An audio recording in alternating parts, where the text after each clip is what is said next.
Carl and Dan here from Games, Brains and Head-Banging Life, gbhblofficial for short. And it's Christmas reaction time as I went looking through playlists and songs of things I've never really listened to or something that I hadn't heard before, a cover and so on, and then stumbled across a cover I didn't know existed.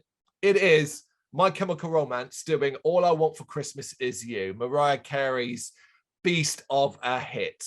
Before we talk about My Chem, Mariah Carey's All I Want for Christmas Is You. How do you feel about that track? I like it. You like it, yeah? Yeah. I have no problem with it. The sort of angry rage that exists around it makes me laugh my head off because it's kind of like, why are you so mad about that track? At least it's fucking Christmassy. At least it's festive.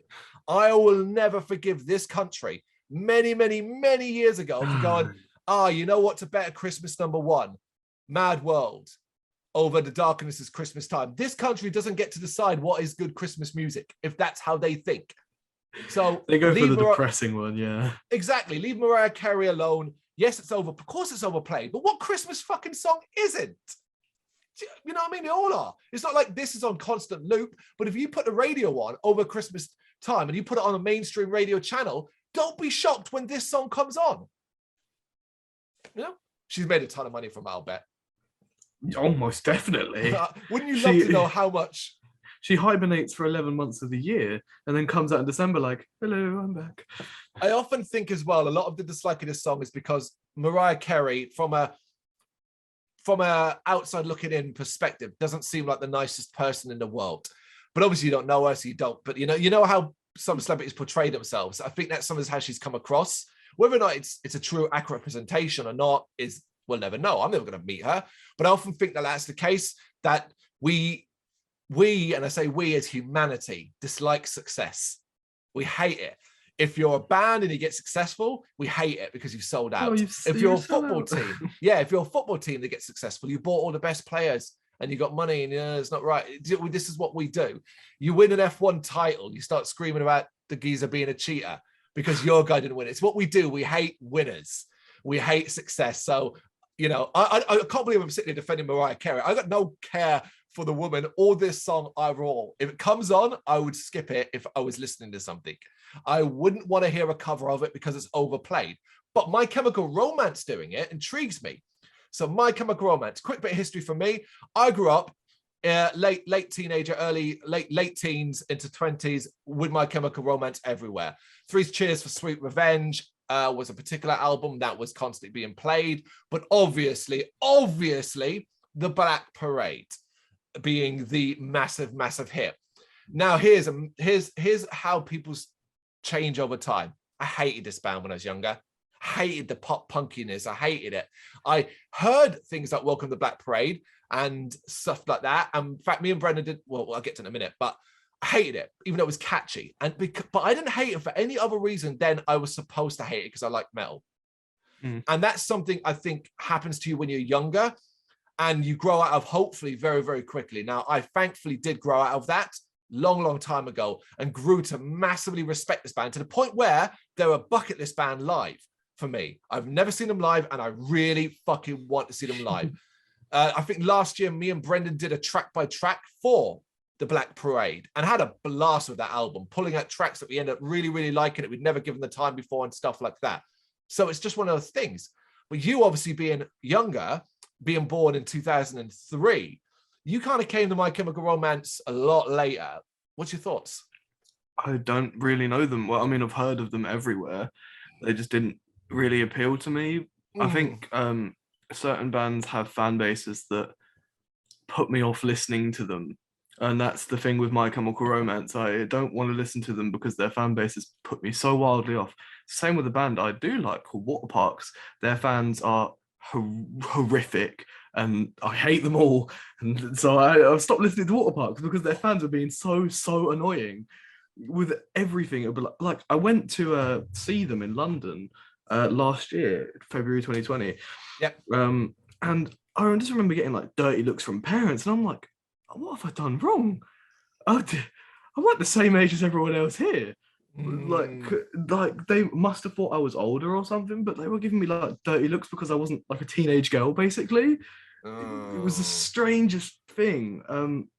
I know the Black Parade, but that's probably the only song I've listened to, and it didn't really do much for me. But like, I like this kind of music. I've got no problem with it. I don't think I really ever had the thing of like, I like metal and I don't like anything else, because obviously I kind of started out with like Blink-182 and Less Than Jake and that, and I moved on to metal.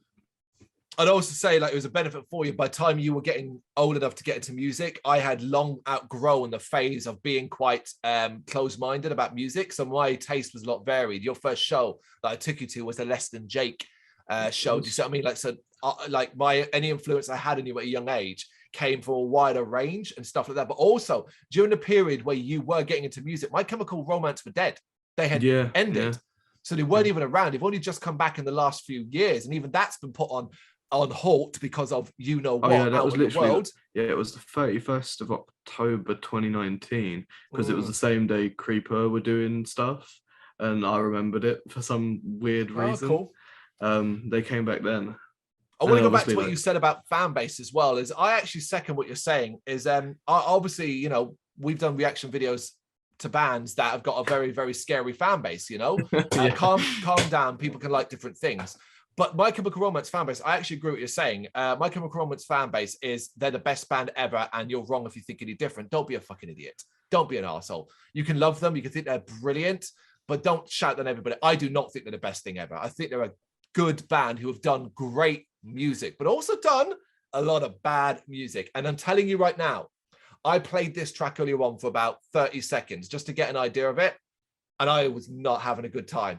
So I'm hoping it gets better, because them doing All I Want for Christmas by Mariah Carey is not a good song, like a good selling point. Because I'm like, okay, how's that going to work? But we're going to give it a go. We're going to stop talking and we're going to get into it in 3, 2, 1, go. I don't want a lot for Christmas. There is just one thing I need. I don't think his vocals isolated are good. But Gerard Way is a good vocalist, but not like this.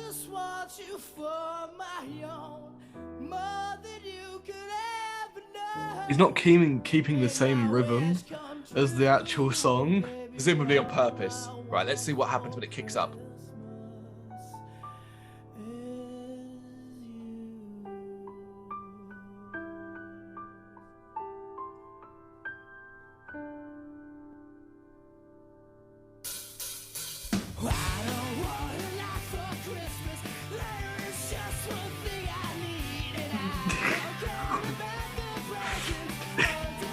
You know, it's bad when me and him have the exact same reaction. Make me wince a bit.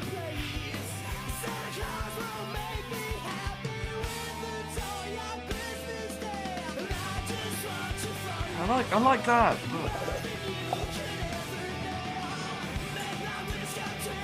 A bit better because of desperate vocals.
I have the bitchiest comment in my head right now.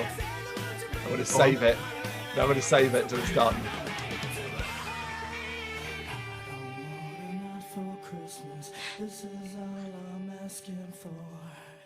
The palm muted 4 chords. Nice.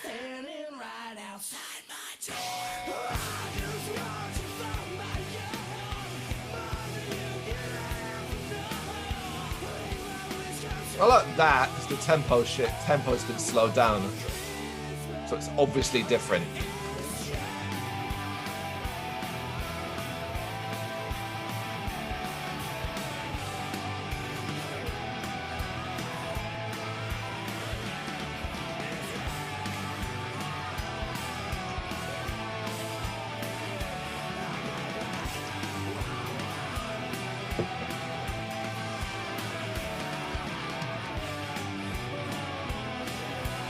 Wrap it up, guys. Yeah.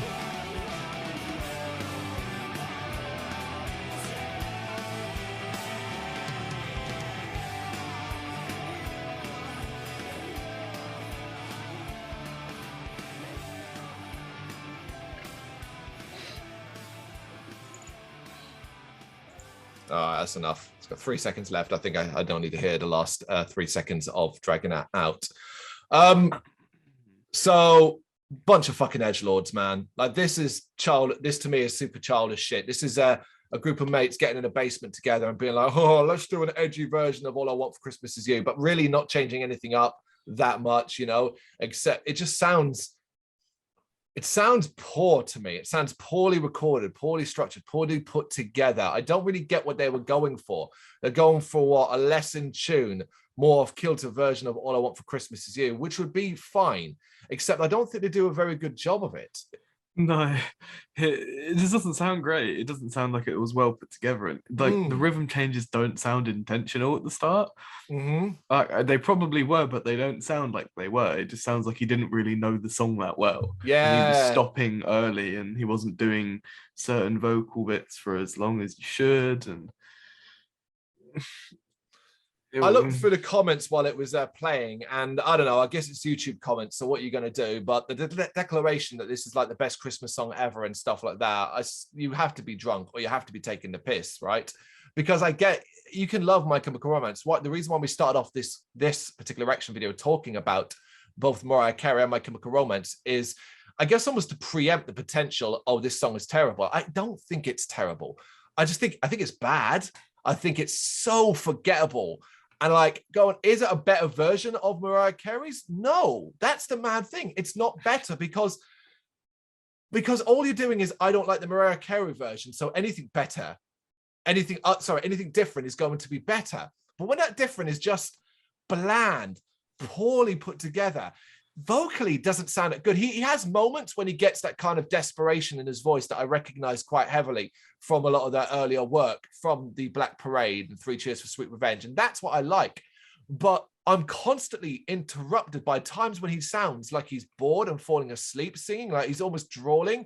I can't be bothered to do this track because it's just got to be that. And like you said, these fucking rhythmic shifts and tempo jumps and stuff like that just at times sound fine, but other times just seem like, did you forget what line comes next? Did you forget what part comes next, you know? And you just thought, oh no, let's just wacky it up because that'll be obviously different. And it's like, it's still not, because it's got a clear All I Want for Christmas Is You rhythm.